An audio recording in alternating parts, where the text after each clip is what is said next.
Buenas tardes a todos. Muchísimas gracias por estar aquí.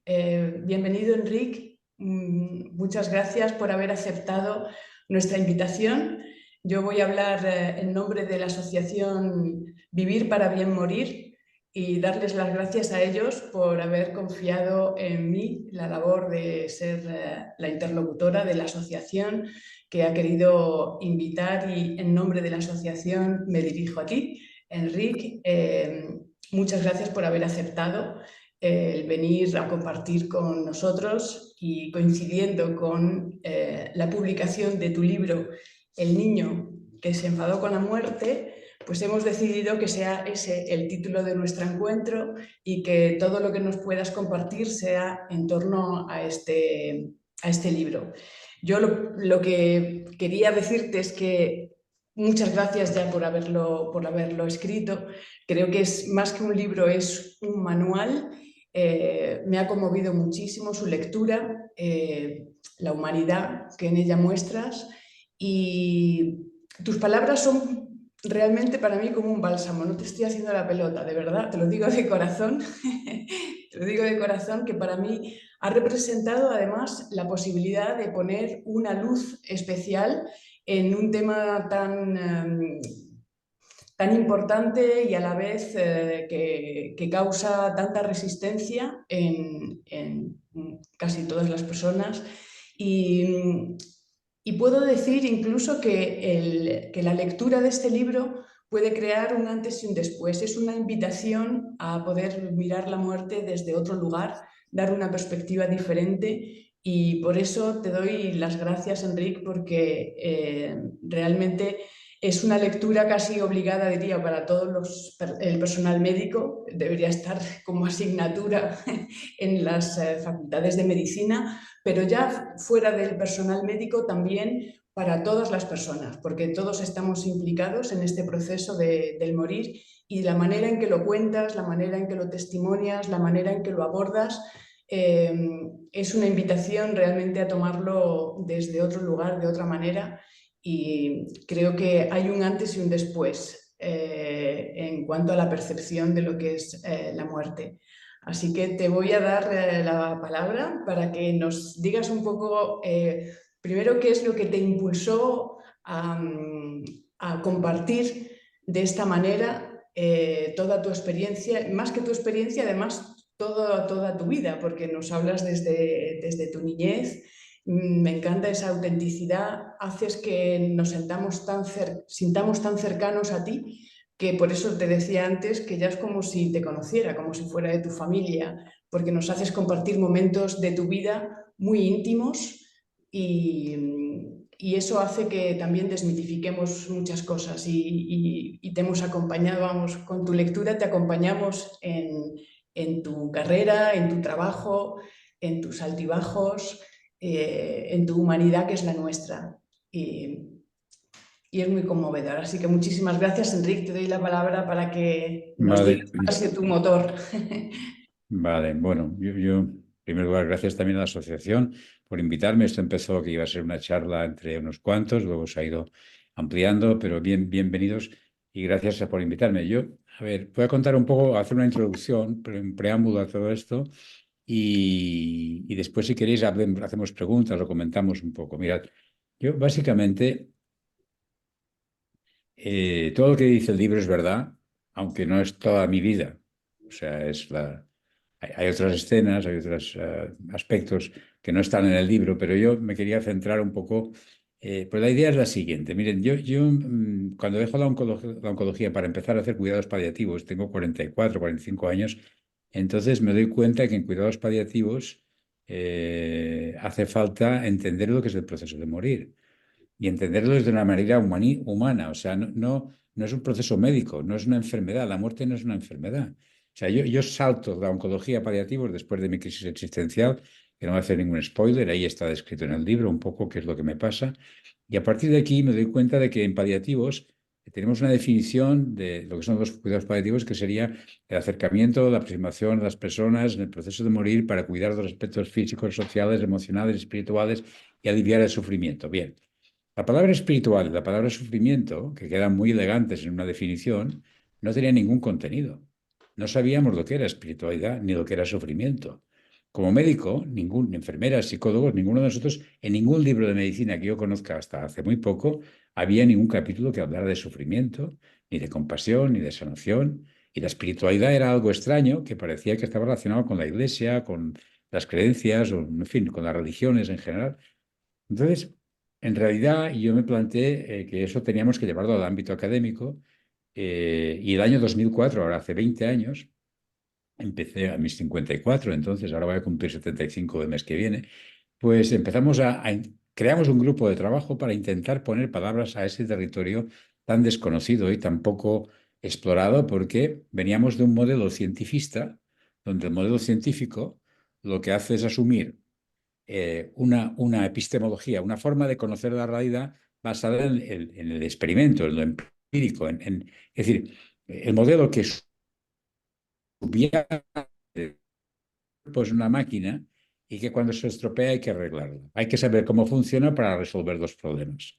Pero claro, es una visión mecanicista, materialista, reduccionista, que ahí no entra para nada ni nuestras emociones, ni nuestro mundo interior, ni el sufrimiento, ni la compasión, ni la ternura, ni el amor, ni el miedo, ni la incertidumbre. Todo eso no entra en el ámbito de la ciencia. Entonces, bueno, ¿pero es real? Sí. Entonces, ¿pero es científico? No. Entonces, ahí ya teníamos un problema. Teníamos que buscar la manera de introducir esto que es real en un ámbito más abierto que el paradigma materialista. Entonces empezamos a investigar y a trabajar en este sentido.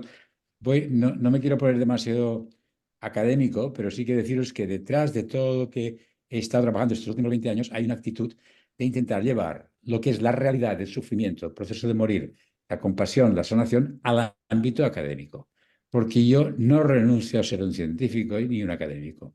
O sea, tengo más de 105 publicaciones, más de 3.500 citas de mis artículos. O sea, entonces he intentado hacer ese esfuerzo para... Entonces, de a poco hemos ido construyendo eso y yo estaba muy centrado en el aspecto de construir el material académico para que los profesionales pudiéramos entender y atender el sufrimiento, saber qué es la espiritualidad, qué es el acompañamiento, qué es el proceso de morir desde una perspectiva humanista, profesional y no confesional, porque nuestros enfermos tienen derecho a ser agnósticos, ateos, budistas, cristianos, musulmanes, no importa. Entonces teníamos que tener un modelo que integrara todo eso. Entonces eso ha sido mi trabajo en estos últimos 20 años. Pero bueno, un día dando una charla en una conferencia que di el año 2015, alguien grabó mi charla y la colgó en un sitio que yo no sabía ni que existía, se llama YouTube. Eso es YouTube, famoso. Pero yo en 2015 no sabía que existía eso. Pero bueno, colgaron la charla y por lo visto alguien la vio y le pareció interesante. Entonces me vino a ver, era un empresario y con bastante dinero y además un hombre generoso, solidario. Y me dijo, tenemos que poner un canal para colgar estos vídeos porque la gente necesita. Entonces, bueno, yo escucho mi intuición y efectivamente pensé que era una buena idea. Empezamos a colgar vídeos y a raíz de eso fueron pasando cosas y un buen día, lo digo para contar un poco de dónde viene el libro, voy a esto, ¿eh? Con mi background académico y científico, me llaman de la Sociedad Española de Cuidados Paliativos para decirme que hay una persona muy conocida que quiere hablar conmigo para, en fin, saludarme porque ha muerto su marido hace 3 días. Y yo pensé, bueno, será una viuda triste, vamos a darle mi teléfono y hablo con ella. Entonces me llamó y se llamaba Paz Padilla. Algunos de ustedes la conocerán y me dijo, cuando cojo el teléfono, y dice, Enrique, qué ganas tenía de conocerte, para darte las gracias, lo mucho que me han ayudado tus vídeos para acompañar a mi Antonio. Y digo, madre mía, esta mujer no es una viuda triste, es alguien. Esa mujer había tenido una experiencia de las que yo cuento, de cómo cuando acompañas a alguien que tú quieres y lo haces desde la ternura, desde el amor, desde la aceptación, desde la entrega, pasan cosas que no están escritas en los libros y que te transforman la mirada. Ella tuvo la sensación, la percepción, la vivencia de que Antonio se iba en paz. Había tanto amor, tanta paz en ese, pues se metió en la cama con él cuando él se estaba yendo, poca broma. Entonces, ella estaba como sorprendida de que tenía una sensación de gozo, de paz, de bienestar y al mismo tiempo una nostalgia de echarle de menos, claro. Pero claro, yo lo único que hice fue validar que ese estado emocional y espiritual eran distintos. Tú puedes tener tristeza por la persona que has perdido y paz y sensación de serenidad y de bienestar por haber visto lo bien que se ha ido. Y eso no es una... Entonces, aparte de que nos hicimos amigos, ella escribió un libro que se llamaba contando la historia de su marido, acompañamiento y tal, y yo le escribí el prólogo de este libro. Y a partir de aquí, pues ella me invitó a ir a la televisión. Nunca hubiera imaginado salir en Telecinco en Sálvame de Dulce, hablando de... Sí, porque Paz Padilla pues me dijo, ven, Enrique, por favor. Digo, no, ¿y cómo voy a ir yo ahí? Mi hija me va a retirar el saludo, como vea en Telecinco. Y dice, no, pero sí, ayúdame, porque... Dice, bueno, una condición, que cuando yo aparezca en la televisión, salga el banner abajo diciendo, ponga la página web de la página de la Final de la Vida, para que la gente sepa que hay estos vídeos. Pues podéis creer que esta noche, en sábado de Dulce, había 4,5 millones de personas viendo esta historia. Bueno, no voy a poner adjetivos descalificativos. Entonces, ¿cómo se disparó la visibilización de los vídeos que estaban en la página nacional de la vida, que lo veían 500 personas a la semana? Empezaron a verla 5.000, o sea, pero exponencialmente, con lo cual valió la pena ir a Sábado de Dulce. Y a partir de aquí, bueno, que hicimos la presentación del libro en Madrid, yo fui allí poco para decir 4 cosas, como digo siempre, más o menos, y los de HarperCollins se quedaron enganchados que querían que yo escribiera un libro. Escribiera un libro, escribiera un libro. Eso hace unos 2 años y medio. Yo nunca hago caso a nadie más que a mi intuición. Entonces la gente puede decir lo que quiera y yo hago lo que siempre me da la gana, porque escucho mi corazón, porque para eso está, ¿no? Y nunca me sentí llamado a escribir un libro porque esto hay muchos libros y está lleno de libros de autoayuda, de acompañamientos, no sé qué. Y bueno, hasta que este verano estaba yo el verano pasado, el 2023, en julio, estaba en un retiro que yo me organicé por mi cuenta en Kerala, en la India. Me fui a descansar un poco y a quedarme en silencio unas semanas. Y ahí me entró el día de San Enrique, el día 13 de julio, un WhatsApp de HarperCollins de nuevo. Me iban mandando cada 4 o 5 meses a ver cuándo escribes el libro. Y esta vez me dijeron, bueno, no te vamos a molestar, simplemente darte las gracias porque hay una persona que ha visto tus vídeos, te han ayudado mucho, me ha dicho que se ha hecho una fan tuya de tus vídeos, no sé qué, y que te diga que tienes que escribir un libro. Y entonces yo ya dije, bueno, me lo pienso en serio. Y entonces pensé, bueno, hay muchos libros de estos, pero hay un libro que no puede escribir nadie, que lo puedo escribir solamente yo, que son las historias de auténticas de pacientes que yo he vivido, que están en mi corazón, que están vivas y que cuando las cuento yo sé que dan calambre, en el sentido de que están auténticamente, o sea, porque la mayoría de ciudadanos que no son sanitarios o no tienen una profesión de ayuda, desconocen la riqueza de la intimidad de la relación. Cuando hay alguien sufre y otro se acerca para ayudarle, lo que pasa ahí es intenso, es interesante, es profundo, es auténtico, es wow. Es, cuando enseñe esto, la gente va a entender de qué le estoy hablando. Entonces es una forma de, bueno, desmontar los miedos de la gente al proceso de morir. Les voy a contar historias, pero también pensé, bueno, antes de contar historias, tengo que decir quién es este elemento, de dónde sale este chico que hace esto. Entonces, bueno, llamé a HarperCollins y les dije, bueno, ya tengo el título, es El niño que se enfadó con la muerte, que es este señor que está disfrazado ahora de viejo, pero sigue siendo un niño, afortunadamente por dentro, y que voy a contar eso. Entonces, el mes de agosto fue algo interesante porque nunca he escrito muchas cosas en plan artículos científicos, académicos, pero nunca me he propuesto hacer algo tan vivo como eso, ¿no? Entonces me pasaba muy divertido, que es que por la mañana, cuando me despertaba el mes de agosto pasado, entre dos aguas, cuando estás despertando, empezaban a llegarme historias, fluyendo historias, y después de desayunar y tal igual, me sentaba y caían allí como a chorro, ¿no? Recuerdo que un día me invitaron a los voluntarios que habéis conocido hoy, a Mari y tal, para ir al hospital a una reunión, y cuando me acercaba al hospital, me acuerdo, y este. Bueno, total, que cuando acabé, pues había 350 páginas que cuando lo vieron los de la editorial dijeron, hay que quitar, es demasiado largo, entonces acortamos un poco y finalmente este es el fruto del libro. El libro son historias auténticas y luego está un poco con el preámbulo de quién es este señor que hace esto y con un poco el cierre de hacer un cierto homenaje a los profesionales que trabajamos en esto, ¿no? O sea, también decir, oiga, que hay una sociedad de paliativos Es importante que ustedes sepan que esto existe, que tienen que exigirlo, no se conformen con menos. Tienen ustedes derecho a esto. Lo que pasa es que esto actualmente en España es un privilegio de unos pocos porque no tenemos recursos, no tenemos reconocimiento, tenemos una ley de eutanasia, hay una ley de paliativos. Yo me parece que queda bastante claro que no tengo ninguna posición moral en contra de nada, pero me parece que empezar, la ley de eutanasia es una foto barata que se hacen los políticos para parecer que con eso han resuelto algo, cuando eso no cubre ni el 1 por 10.000 los problemas que tienen los pacientes en ese proceso, etcétera. Bueno, entonces, eso es un poco lo que yo os puedo contar. Yo no pensaba que la charla fuera de eso. Es la primera charla de mi vida que voy a hablar monográficamente del libro, que yo creo que todo el mundo lo sabe, lo ha visto, ¿no? Y lo tiene. Entonces, bueno, esto se llama hacer un Paco Umbral. O sea, hoy estoy haciendo de Paco Umbral. He venido a hablar de mi libro y etcétera, ¿no? Entonces, bueno, Sí, estoy pues fascinado por los resultados porque nunca hubiera esperado, porque la verdad es que yo nunca, a ver, yo no espero nunca resultados y además soy bastante indiferente a los resultados. Si va mal y yo he hecho todo lo que podía, no me siento mal. Y si va muy bien y yo he hecho todo lo que podía, pues me alegro, evidentemente, pero tampoco, o sea, tengo la suerte que en mi vida que la vida me ha puesto, por ejemplo, bueno, me ha puesto una esposa que cuando se me hincha un poco, se me sube un poco la espuma, me dice, ¿dónde vas? Venga, seas tonto, venga, saca la basura y da de comer a las gallinas, venga, premio Nobel. Y entonces se me acaba la tontería. No, lo digo porque yo no tengo miedo a que se me suba el pavo, pero sí que estoy realmente sorprendido del impacto que está teniendo. Antes estaba diciendo Ricardo que él como estudiante de teología le había impresionado.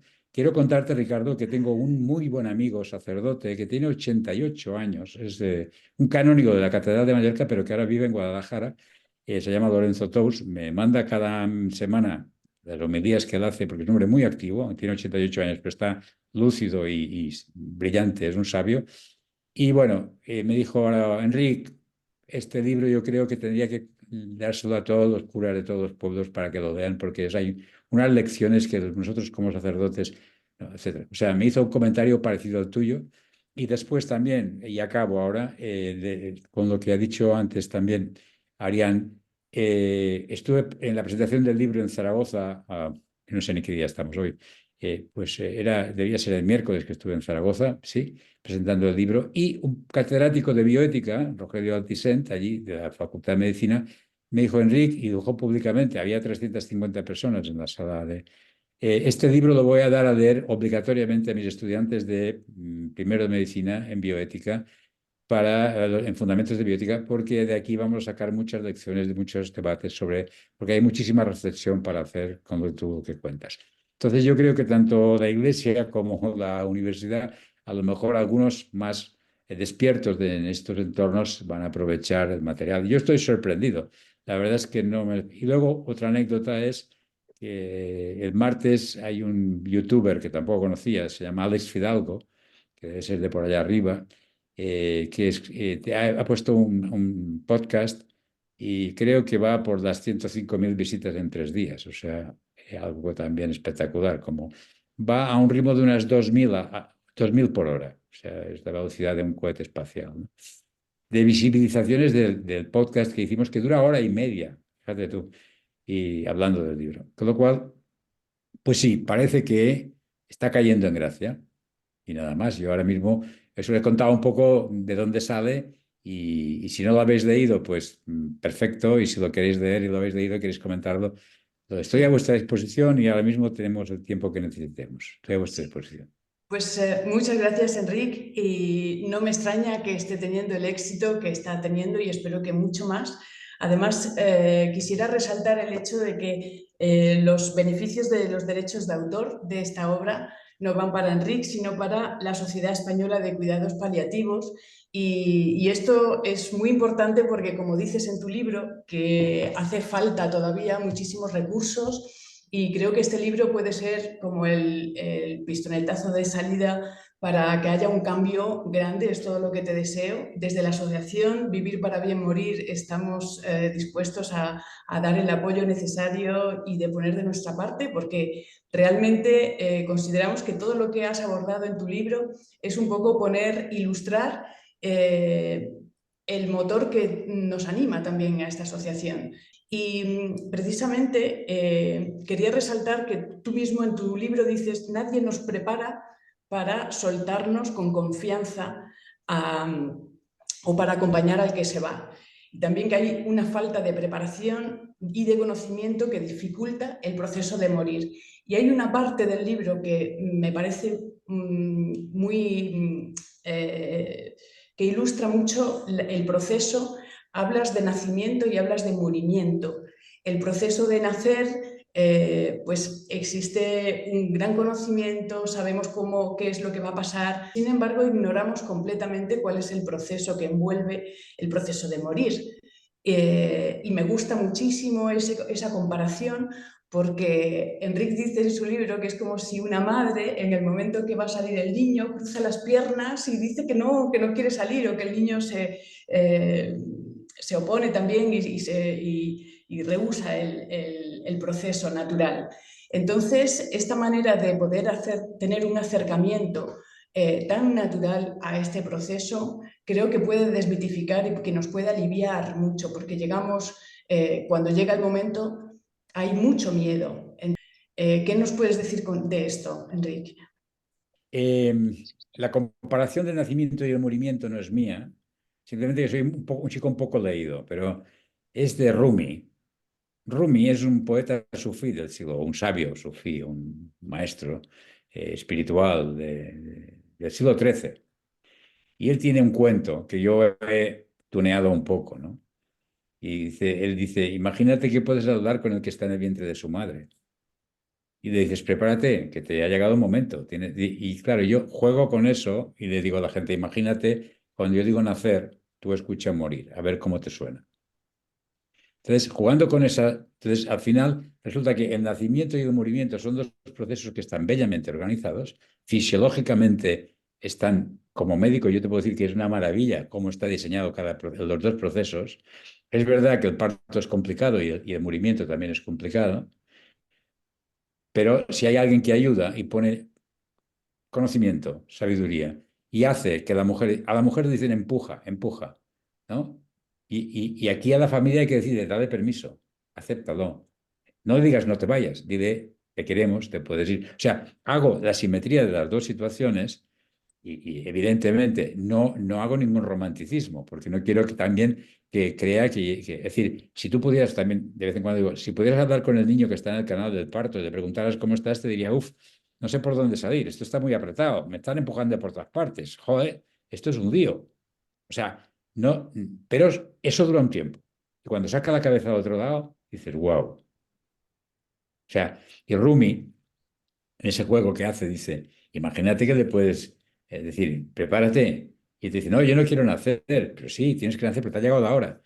Pero sí, es que después, dice Rumi, verás, tendrás una madre, tendrás una familia, verás amigos bailando en una boda, beberás vino, verás cielos estrellados, escucharás música.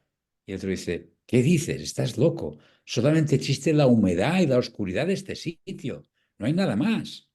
Claro, el que tiene la perspectiva de que somos un cuerpo y la vida es eso que estamos viviendo, y además estoy apegado a todo lo que conozco y tengo mucho miedo a la incertidumbre de lo que no sé dónde voy, entonces claro que te resistes. Pero porque no te has preparado, porque te has creído que esto es para siempre. Y es verdad que es para siempre, pero no de esta forma. Entonces, si tú durante la vida, cada vez que tienes una crisis, tienes un problema, en lugar de anestesiarlo, dormirlo, o hacer como que no ha pasado, o ponerle drogas, sexo y rock and roll, o sea, alcohol o cualquier cosa para anestesiar tu malestar, porque no has entendido que el sufrimiento es un aviso que tienes que cambiar de nivel de conciencia, es cada vez que hay una crisis es porque tienes que cambiar tu manera de ver la realidad. Las crisis son avisos para que tú madures y crezcas. Cuando las anestesias las tapas, cuando llegas muy mal vivido. Cuando cada vez que te pasa algo lo entiendes, lo trasciendes, lo elaboras y lo maduras, vas creciendo y vas aprendiendo. Y cuando te llega el momento ese, ya sabes cómo van las cosas. Sabes que lo único que es permanente en esta vida es la impermanencia. Nunca vas a estar igual. Tú no eres la misma que cuando tenías 10, 20, 30, 40. Cada vez hemos ido cambiando. ¿Y qué? Pero eres la misma, pero no de la misma forma. O sea, hay algo radicalmente esencial en nosotros que es nuestra fuente de nuestro ser, nuestra dimensión, no es una dimensión, es nuestra espiritualidad, es lo que realmente somos, que eso nunca está amenazado. Pero para descubrir que somos esto, tienes que haber pasado unas ciertas circunstancias. Entonces, lo que sí que yo os digo que el proceso de morir está bien, bellamente organizado, pero sobre todo cuando lo acompañas, eso tiene premio.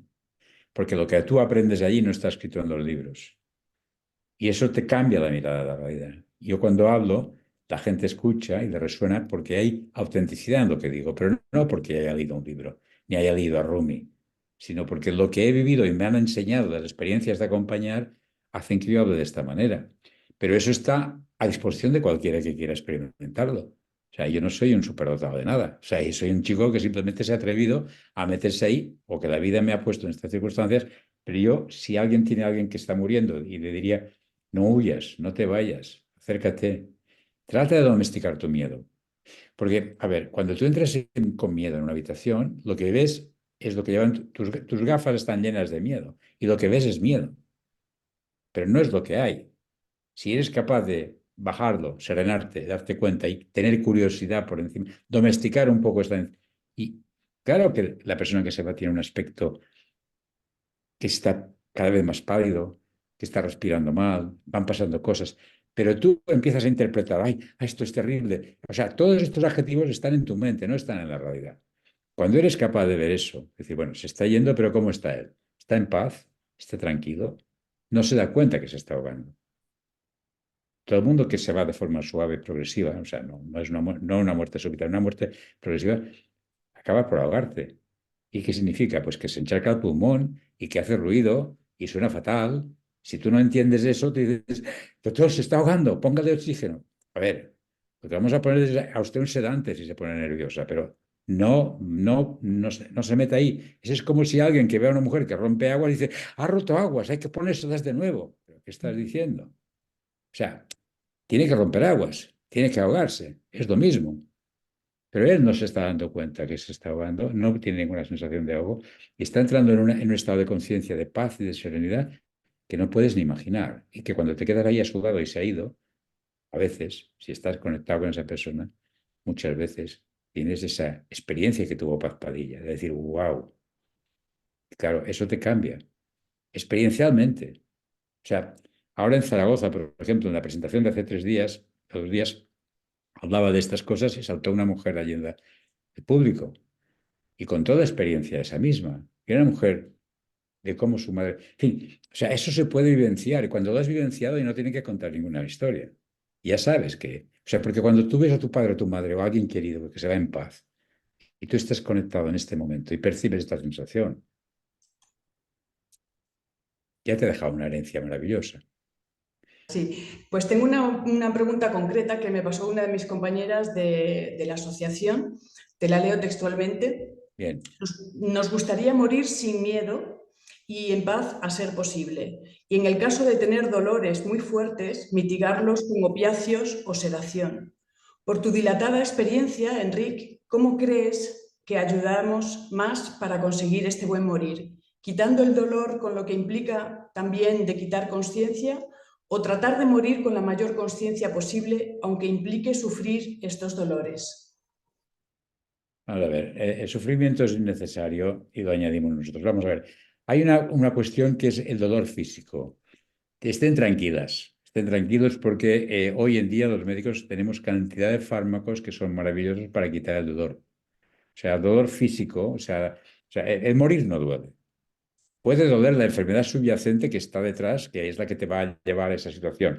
Tienes en fin, cualquier problema orgánico puede ser doloroso, pero eso se calma y no necesariamente el calmante tiene que bajar la conciencia. Esa es otra de las historias. Si sabes manejar bien la morfina y los fármacos, puedes quitar aliviar el dolor sin producir cambios en la conciencia de la persona. Después hay que decir una cosa, el sufrimiento es básicamente el rechazo a aceptar lo que se va a imponer. Porque otra de las cosas es que nadie muere sin saber que se está muriendo. No sean tontos, ¿eh? O sea, imagínense que quieren esconder de a una mujer que va a dar a luz que está dando a luz. ¿Cómo lo consiguen? O que quieren evitar que un niño que están haciendo se dé cuenta que están haciendo. A lo mejor el niño no lo puede explicar con palabras, pero que se está dando cuenta, por Dios. O sea, ¿cómo quieren ustedes esconder a alguien que se va a morir y que se está muriendo? O sea, no sean ingenuos. No lo pueden hacer.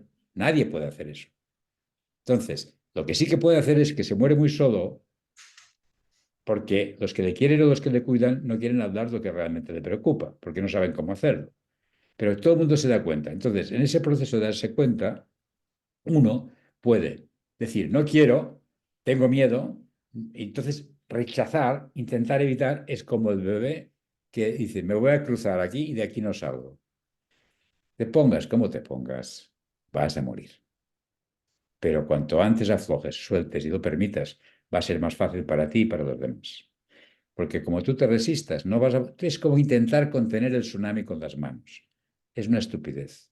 La vida es un río de que fluye. Tú formas parte de la vida. Esta vida no es tuya. Tú no tienes una vida. La vida te tiene a ti. Y desde esta perspectiva, cuando tú eres consciente de eso y sueltas, aceptas, te dejas llevar por la corriente, dejas de resistirte, se acaba el sufrimiento. El sufrimiento es simplemente el rechazo que tú pones a no aceptar aquello que no te gusta. Que no digo que no sea humano, y es normal, ¿eh? Porque, a ver, para mí uno de los maestros también admirables, para mí un maestro de la compasión, Jesús de Nazaret, dice, en un momento dado, cuando se da cuenta de que esto va en serio y que ve venir lo que la que le espera, dice, Padre, si puede ser aparte de mí este cáliz. O sea, no me gusta nada esto que está pasando. Pero sí podemos cambiarlo esto. Y si lo dijo él, creo que todos tenemos derecho a tener un momento de decir, wow. Pero cuanto antes aceptes, sueltes y permites, pases a hágase en mi tu voluntad, esa segunda etapa, es decir, bueno, pues vamos a ver qué hay. Cuando tú dejas de resistir, se acabó el lío. Porque entonces toda la conciencia que tú ponías para rechazar algo que no podías evitar, la tienes disponible para gozar del proceso que te está llevando. Porque vas a entrar a un nivel de conciencia que no te esperas. Y eso no lo digo bajo ninguna creencia. Yo no digo que no soy creyente. Lo digo claramente también para que la gente no crea que estoy intentando vender ninguna moto. O sea, yo soy sapiente porque lo sé de haberlo saboreado cientos de veces. Cuando has estado allí, lo has visto y lo has vivido, sabes que es así. Y lo que estoy intentando transmitir es, no me crean, por favor, pero pruébenlo. Acérquense y experimentenlo. Vean si son capaces de acercarse y con capacidad de observar, entender y aprender, soltar, porque la resistencia es lo que lo complica. Entonces, hay que intentar, el dolor no se preocupen por él porque los médicos se lo van a quitar. La sedación puede ser el equivalente a la epidural. O sea, si una mujer tiene un parto difícil con mucho dolor y muchas tal, entonces a lo mejor conviene poner un poco de anestesia para que aquello vaya mejor, ¿no? La sedación no cambia nada, simplemente baja el nivel de conciencia para que la persona que está con mucho distrés y mucho malestar pueda bajar su nivel de ansiedad o de malestar, ¿no? Porque es verdad que hay gente que llega muy mal preparada, porque ha vivido con muy poca coherencia, con, en fin, con muchas dificultades, porque la vida dio unas cartas muy difíciles o lo que sea, como algunos de los casos que cuento en el libro, ¿no? Y en estos casos puedes intentar que esta persona vuelva a conecte consigo mismo y se encuentre con ella misma y pueda hacer ese proceso de sanación. Puedes intentar, pero no significa que siempre ocurra. Y cuando el enfermo está en las últimas horas y no has tenido casi ni tiempo a poder hacer, la cosa más humana es bajar el nivel de conciencia para que no sufra. Y eso es la sedación. Vendría a ser como la epidural que ponemos cuando hay un parto complicado, ¿no? Eso no cambia. El nacimiento se da igual. A veces el niño sale un poco más dormido si después de la epidural a la mamá, pero no tanto, ni siquiera, ¿no? Y entonces, bueno, digo porque prepararse para irse bien es fundamentalmente vivir bien, vivir bien. Mira, en la presentación que hicimos del libro en Madrid estaba una filósofa muy amiga y es una gran persona, es Mónica Caballé, que básicamente su intervención fue decir, Enrique, estas lecciones que das tú de cómo morir bien son las mismas que doy yo cuando explico la filosofía de cómo vivir bien, porque es lo mismo. Conócete bien, sé coherente, disfruta de tus dones, comparte con los demás, no vivas una vida autocentrada, sino compartiendo con los demás, etcétera, etcétera. Todas estas cosas que emergen ahí como fruto de la experiencia de haber acompañado a tanta gente, es lo que esta filósofa me dice que es lo que enseña en sus libros como El arte de ser, por ejemplo, de Mónica Caballé, que es una maravilla de libro. Entonces, es la misma historia, es lo mismo. Vivir, morir, no se muere diferente de cómo se ha vivido. Entonces, si tú has vivido bien, si te pilla bien vivido la vida, bueno, vamos a ver qué hay más, tú. Pero si y en este momento te faltan unas horas para irte y descubres que no hiciste ni lo que querías porque lo que sea, entonces esto es bastante duro. Y ahí es cuando a veces tienen que sedarte un poco.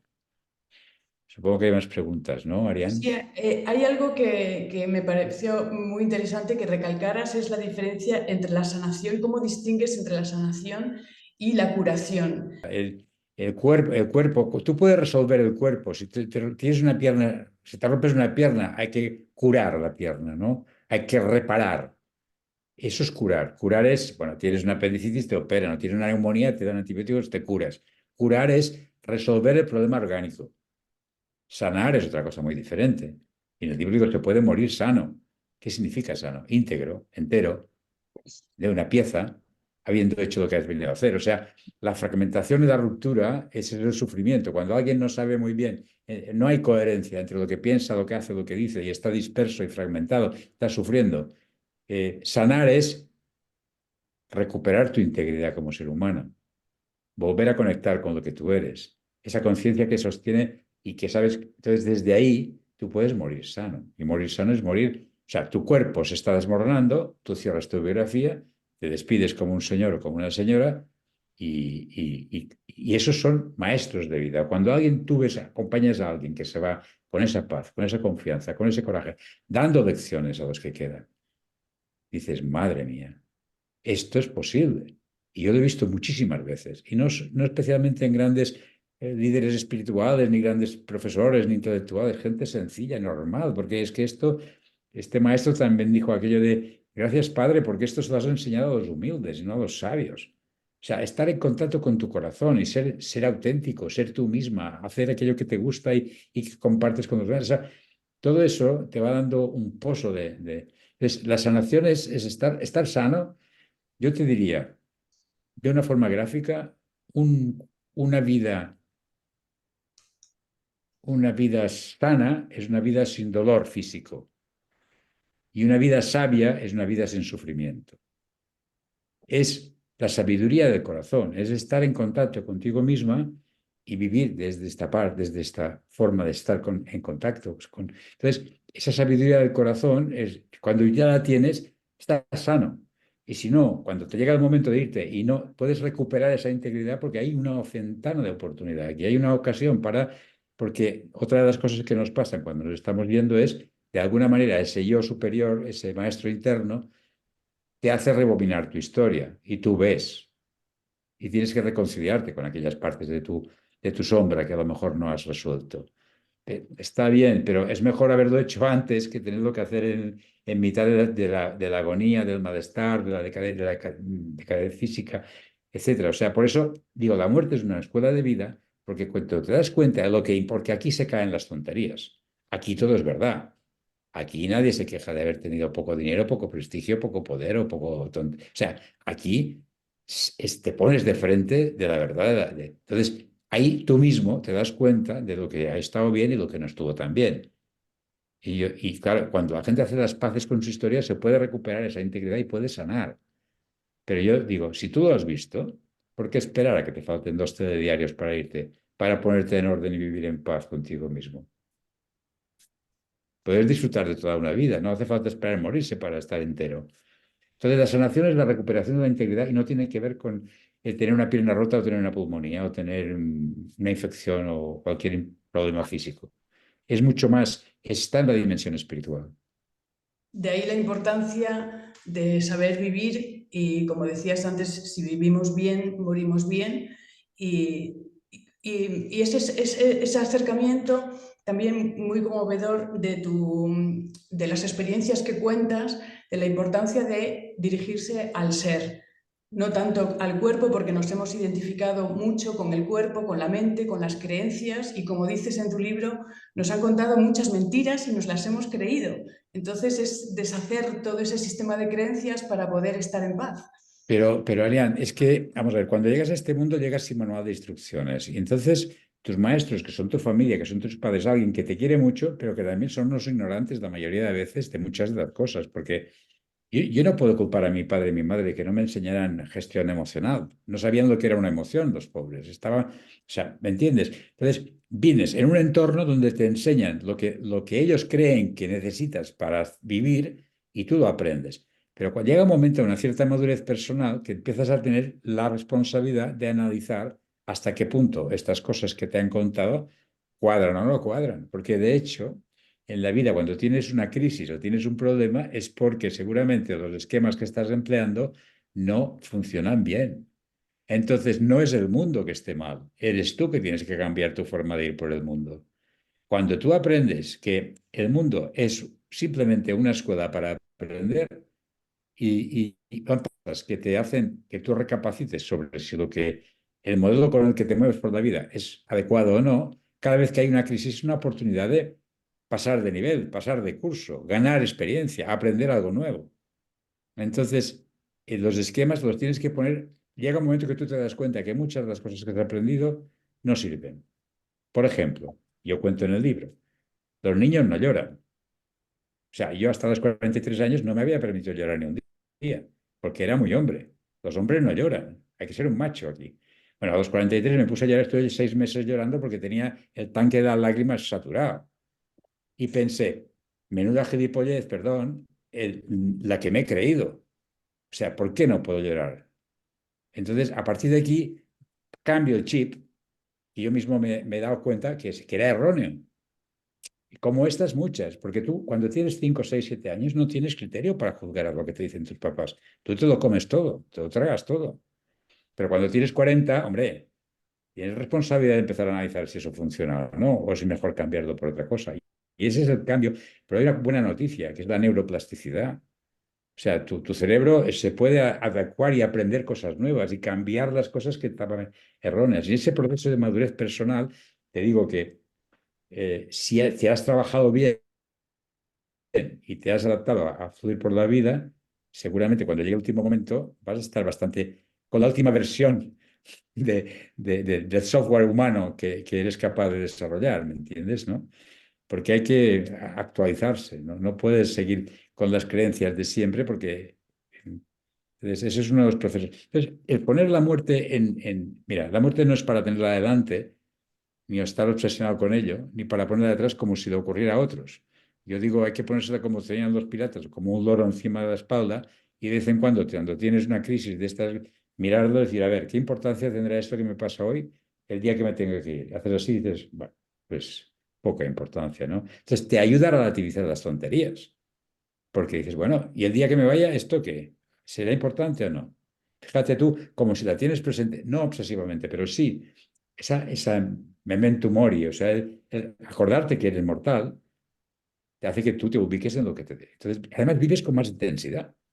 Yo creo que, bueno, no sé si se nota, pero tengo 75 años, pero me siento absolutamente fresco y vital, ¿no? No, sin ninguna, en fin, me parece, ¿no? Y eso es, bueno, pienso que es gracias a que de alguna manera todo eso que aprendí durante esos años, ¿no? Sí, generalmente suele ser después de una crisis personal o una crisis existencial o el proceso de haber vivido una enfermedad grave con una experiencia próxima a la muerte. Son estos procesos los que hacen que se reactive esa nueva inquietud de saber realmente qué es lo esencial, ¿no? Entonces, tú mismo cuentas tus crisis en el libro y hablas de las noches oscuras del alma. Y es cierto que casi todos los testimonios y las experiencias personales siempre hay un gran sufrimiento que es el motor, el despegue de un nuevo renacer, ¿no? Pero ves, Arián, el sufrimiento puede verse desde dos maneras, como algo que me está afectando mucho, porque yo te diría, hay una parte de mí que se resiste a aceptar eso que está pasando porque no le gusta. Por ejemplo, se está muriendo mi madre, no me gusta, no quiero que pase. Voy a luchar para que esto no ocurra. Pero si ella se va a morir y yo estoy intentando que ella no se muera y me la llevo a Houston y me la llevo a Pamplona y le hago no sé qué, la estoy liando, la estoy complicando. Eso puede ser una forma, pero el sufrimiento también puede ser entendido de una manera y es un grito maestro interior de mi ser que me está avisando de que no vamos bien. Tenemos que cambiar esa forma de ir por la vida. Eso no nos funciona. O sea, no puedes cambiar la realidad, pero te puedes cambiar a ti mismo, ¿no? Entonces, los sufrimientos, las crisis existenciales son lo que Carl Jaspers, que es un psiquiatra, habla de las situaciones límite. Una situación en la que de repente me pasa algo que no puedo cambiar. Y ahí, ¿cómo me comporto delante de eso? Me puedo estar pegando contra la pared diciendo esto es una mierda, no hay derechos, es injusto, me cago en lo que quieras, o decir, vamos a ver. Y cuando tú haces un cambio de mirada y analizas en ti los recursos que tienes para aceptar eso, puedes trascender esta situación. Entonces, el sufrimiento es una puerta a la trascendencia. Veo que hay dos preguntas en el chat, si me permites, Arián. Una dice, Sí. el cuerpo genera endorfinas en el momento de la muerte, ¿no? Y yo qué sé, ¿y qué más da? ¿Y qué tontería es esa? O sea, el cuerpo deja de funcionar y tú no eres un cuerpo. Simplemente te desconectas del cuerpo. O opiáceos o psilocibina, no lo sé, ni me importa. Lo que sí te puedo asegurar es que la persona ser, la conciencia, la energía que hace que esta persona viva, suelta el cuerpo. Y el cuerpo se desmorona, se transforma y se colapsa y está como una pasa y es como un abrigo viejo que se suelta. La persona no es su cuerpo. Por lo tanto, si producen endorfinas o no, pues ni idea. Pero tampoco me preocupa. Si se logra un buen acompañamiento online cuando la persona está en otro país. Bueno, tengo que confesar que una de las historias que tuve que cortar cuando los de HarperCollins me dijeron que era demasiado largo el libro, es una historia muy bonita de una mujer que me escribe desde Italia por correo electrónico en noviembre del 2017.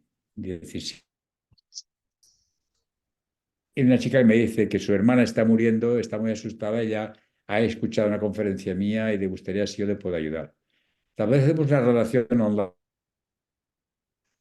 simplemente por correo electrónico, ni siquiera por videoconferencia, solo por correo electrónico, arriba y abajo, todo el mes de diciembre. El día de Navidad me entran 3 correos, yo se las contesto todos. O sea, estableces una conexión impresionante donde ella hace un acompañamiento de su hermana. Ni siquiera, no veo nunca a la paciente, no veo nunca a la familia, no veo nunca ni siquiera al acompañante, solamente por correo electrónico. Y es impresionante que cuando estás auténticamente conectado contigo mismo, con la persona, no existe el espacio, ni el tiempo, ni la distancia. Es una historia preciosa donde esa mujer hace un acompañamiento maravilloso a su hermana. Ella fallece el día 3 de enero después de esto.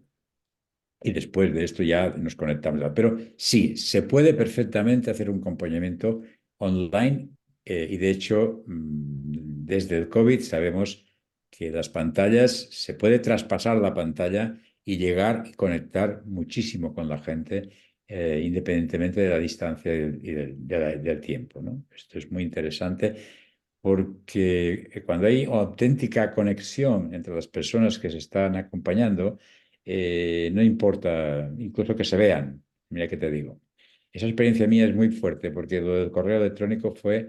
y entonces lo que hice fue cuando ella falleció su hermana, que ella me dio las gracias, coger todos los correos, ponerlos en orden, hice un Word y se lo mandé. Y entonces le pedí permiso para emplearlo en mis cursos.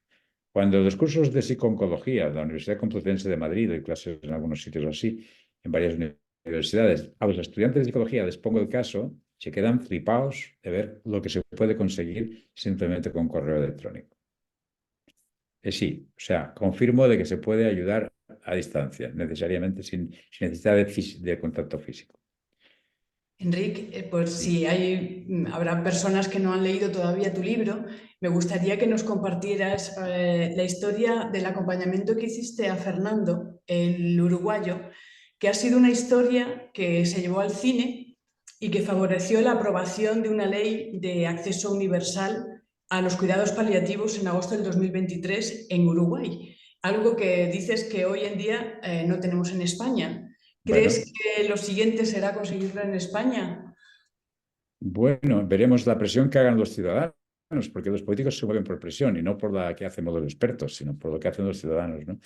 La historia de Fernando es la siguiente. En un momento dado yo pues tengo alumnos, he ido bastante a Latinoamérica a dar clases y formación en acompañamiento espiritual, en paliativos, en Argentina, en Colombia, Chile, Uruguay, etcétera.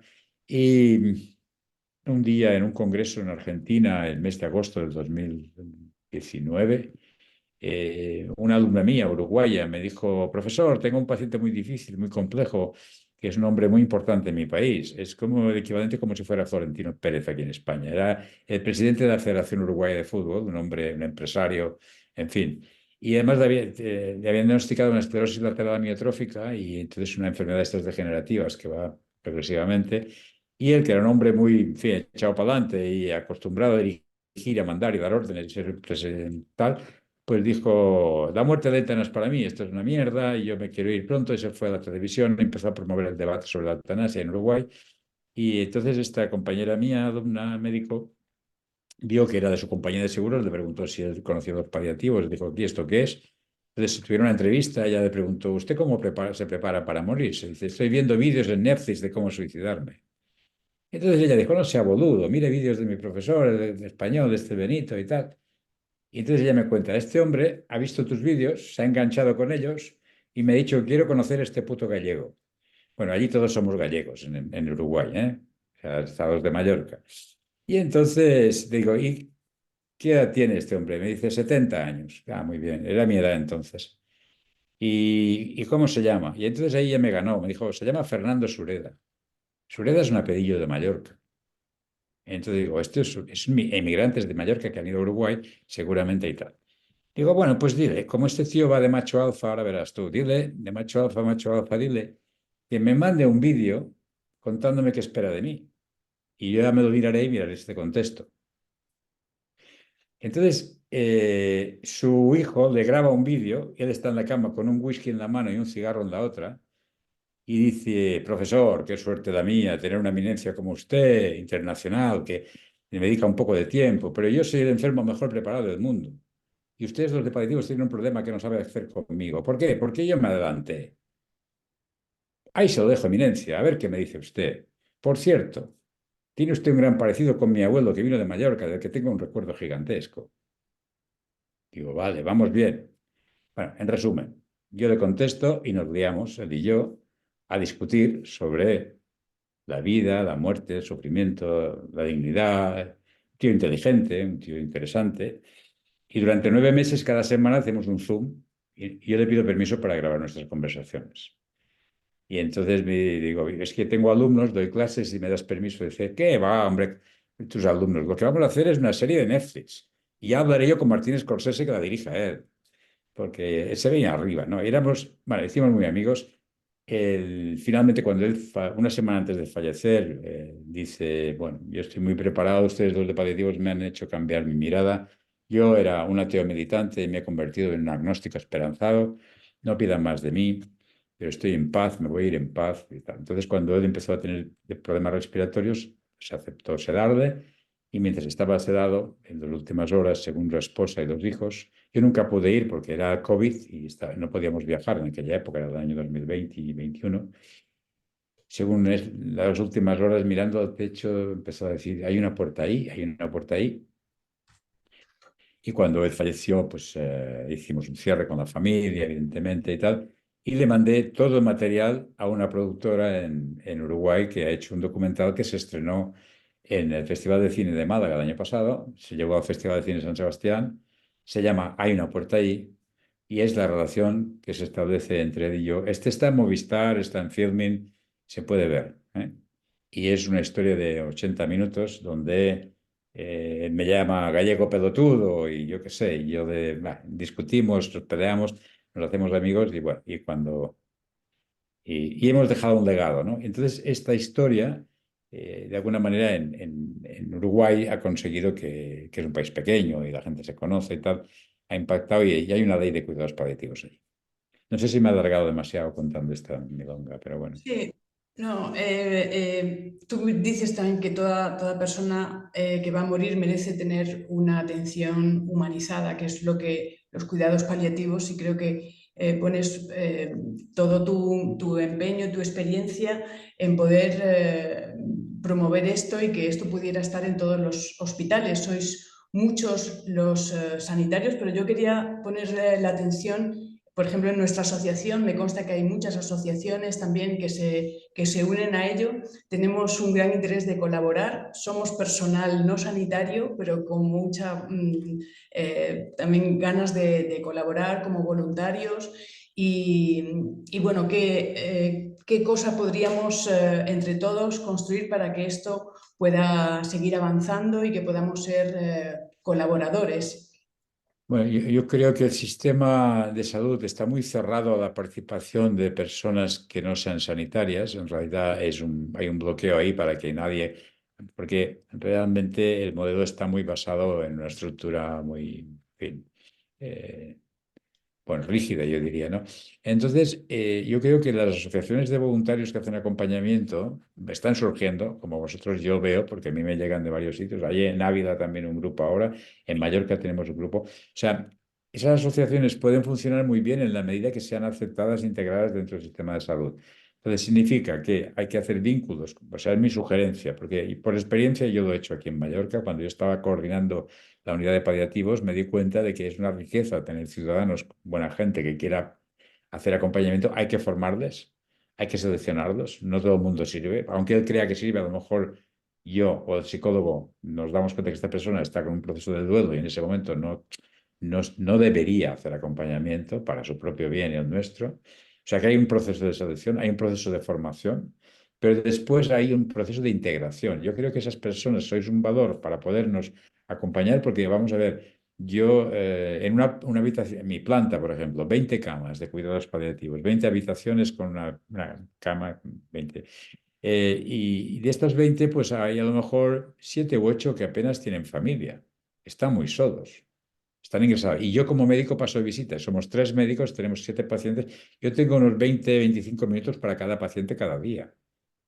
La enfermera tiene otros 15, pero por las tardes, o sea, todo el acompañamiento de esa persona que vive sola, que vive un proceso difícil, que está frágil, que está vulnerable, que le gusta hablar de su vida, que le gustaría poder reconciliarse con su historia. O sea, tener a alguien con capacidad de escucha y acompañamiento que le puede hacer mucho más que lo que el médico hacemos unas cosas, la enfermera es otras, el psicólogo también, pero el voluntario tiene un papel muy importante. Yo me di cuenta enseguida de eso. Entonces, yo como líder del grupo promovía la formación de voluntario y la integración de voluntario en el equipo. Con lo cual, cuando el voluntario llegaba a nuestra unidad, pues tenía una bata para ponerse, un sitio donde encontrarse, una bata para ponerse, o sea, era un reconocimiento de voluntariado dentro del equipo donde tú te sentías que venías allí y formabas parte. O sea, yo que, por ejemplo, en Navidad hacíamos nuestras fiestas, nuestros encuentros, los voluntarios y los profesionales, porque los integrábamos en el equipo como parte nuestra, ¿no? Si no es así, si el voluntario es alguien que va por libre, por su cuenta, fuera del sistema de salud, es muy difícil que pueda ser aceptado. Entonces, estas organizaciones tienen que vincularse con los servicios de salud y de servicios sociales para poder hacer acompañamiento, a lo mejor en residencias, pero de libre, aisladas y por su cuenta, porque son buena gente que han hecho un curso de no sé quién, que les ha cobrado una pasta, porque eso también está. Hay mucha gente que vende la gracia. La gracia cae como la lluvia y algunos la recogen para después cobrársela a los demás, ¿no? Yo estoy en contra de eso, porque hay mucha formación que es simplemente para dar un diploma y luego qué haces con esto, ¿no? Entonces, creo que es conveniente, antes de empezar a crear con asociaciones y tal, buscar vínculos con la propia realidad, porque si sale como una seta fuera del contexto, es muy difícil que pueda tener consistencia. Mm. Sí, como tú, muchas gracias por esa labor que haces en paliativos. En la asociación me pidieron que hiciéramos una mención especial también a Pilar Arranz, que es amiga tuya, que creó en el Hospital de la Paz de Madrid las reuniones de acogida y un espacio comunicativo entre todos los intervinientes, ¿no? Incluidos pacientes y sus familias en el proceso de la enfermedad hematológica grave. Y luego se implicó totalmente también en los cuidados paliativos y también escribió un libro de intervención emocional en cuidados paliativos.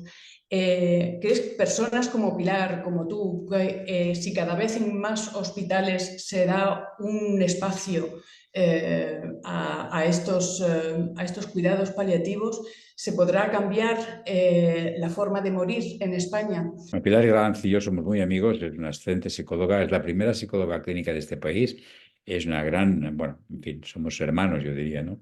en muchos sentidos. Seguimos trabajando, haciendo cosas juntos.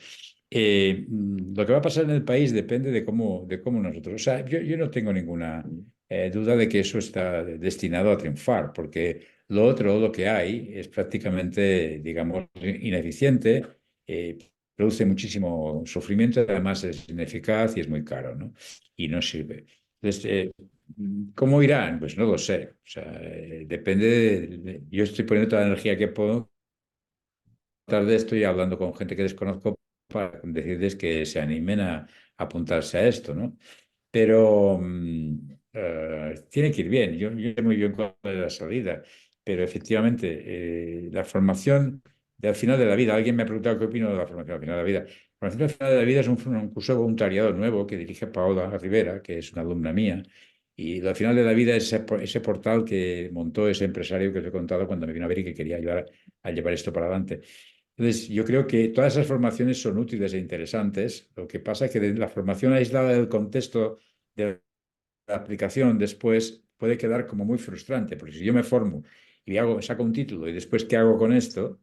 Es decir, lo que hay que hacer es intentar conseguir que en la administración podamos tener contacto con los centros sanitarios para poder aplicar ese conocimiento. Sí. Pues para volver a tu libro, la forma en que has dividido estas historias, yo creo que, por un lado, que en los hospitales cada vez haya un trato más humanizado al ser, Ujú.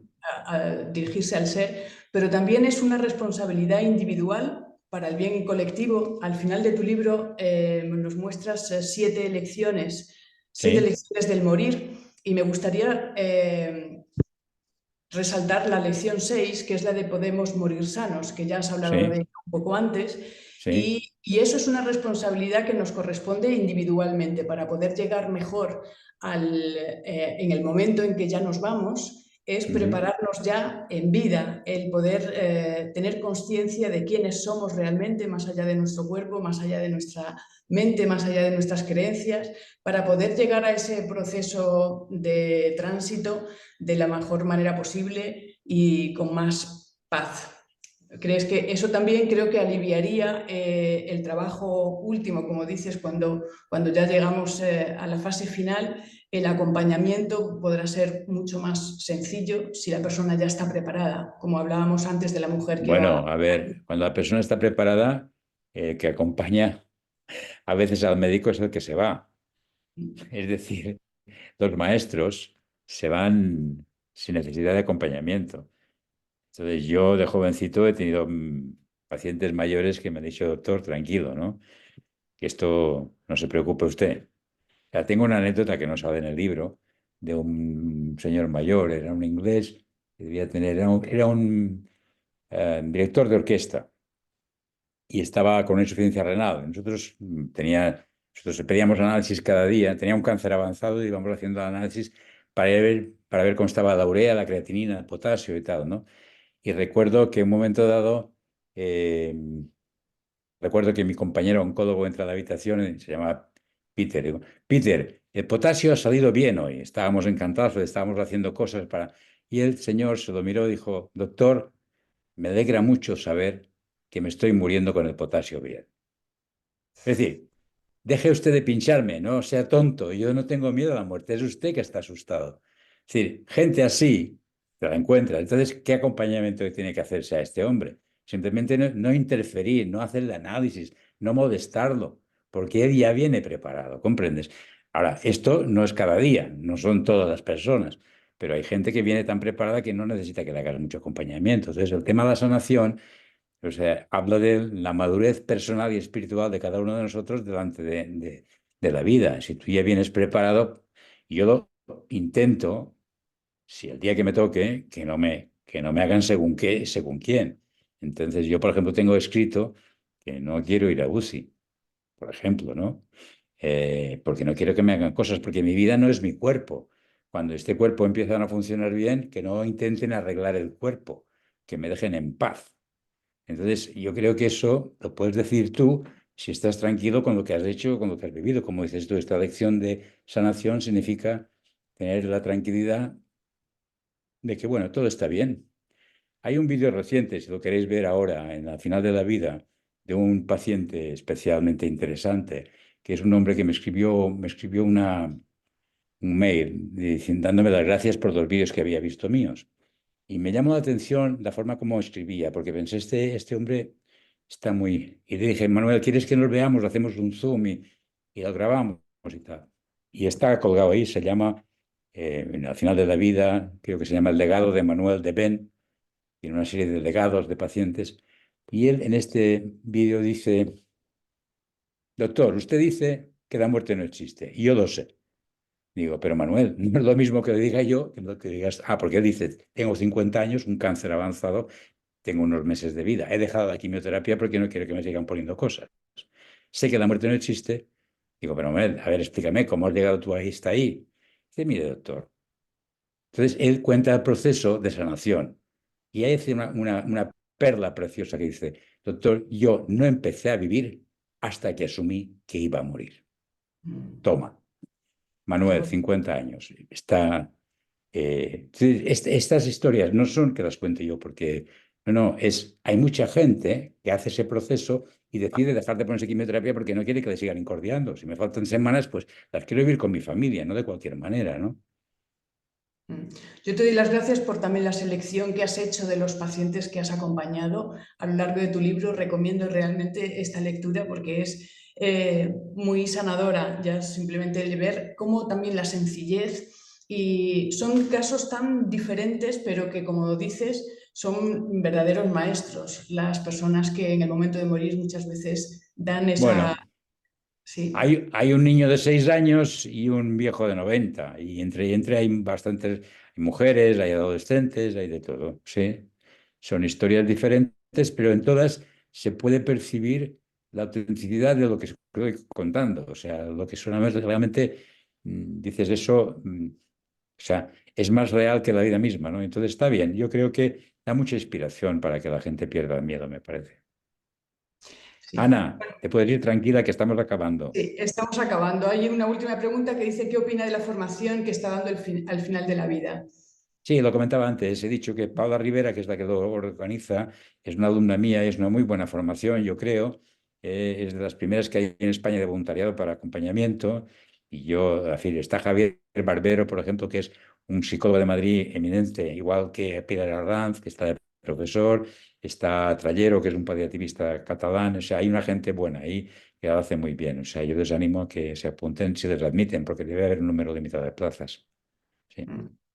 Pues, entre tanto, la lectura de tu libro, desde luego, pues es extremadamente enriquecedora, muy enriquecedora para todos nosotros.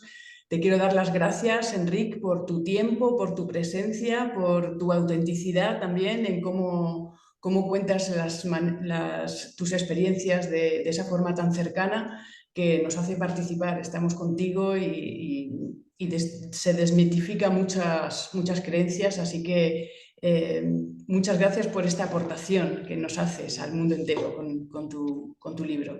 Gracias. Tengo una buena noticia y es que además el libro, que yo cuando se empezó a vender estaba el número 23.000 de los libros que se venden en Amazon el primer día. Yo no sabía que había tantos libros en Amazon. Esta mañana estaba el número 25, esta tarde está el número 21. O sea, Wow. sigue escalando posiciones el número de ventas porque realmente parece que a la gente le gusta. Por lo tanto, les animo a que lo compartan y lo difundan, porque como dice Arian, los beneficios son para la Sociedad Española de Paliativos. Yo ya soy rico desde que me bautizaron, porque Enric, en mi lengua, en Mallorca, significa el que es rico. Por lo tanto, ya me doy por rico desde el bautizo. Muchas gracias. Pues en nombre de la asociación Vivir para Bien Morir, también animo a todas las personas que tengan interés por este proceso, por seguir aprendiendo, por seguir explorándonos, conociéndonos, compartiendo y aprendiendo cada día de cada uno de Ahí está nosotros. Pilar Arranz, si no la había visto, Dios mío. Perdón. Y menos mal que no he dicho muchas tonterías de ti. Te quiero. Muy bien, pues pondremos el enlace a la asociación por si alguien quiere acercarse a nosotros. Y bueno, pues una vez más, no sé si Pilar, ¿quieres tomar la Sí, por palabra? favor. Bien, Si dinos quieres decir alguna cosa, algo, por Pi. favor. Pi. Adelante. De todo corazón, gracias, hermano. ¿Cómo me ha llegado que me digas eso? Comprar el libro, de Muy verdad. bien, Pi. Estoy feliz porque yo también me lo he leído y es de una humanidad, de una humildad y de una grandiosidad que llena el alma. Amigos, gracias, muchísimas gracias por invitarle. A mí me encanta escucharle. Gracias, Pi. Os quiero, Gracias. gracias, Adiós. gracias. Muy bien, Ariane. Pues muchísimas Podemos, gracias, Enrique. Un podemos placer dejarlo aquí entonces. compartir Gracias, contigo. pues. Buenas noches.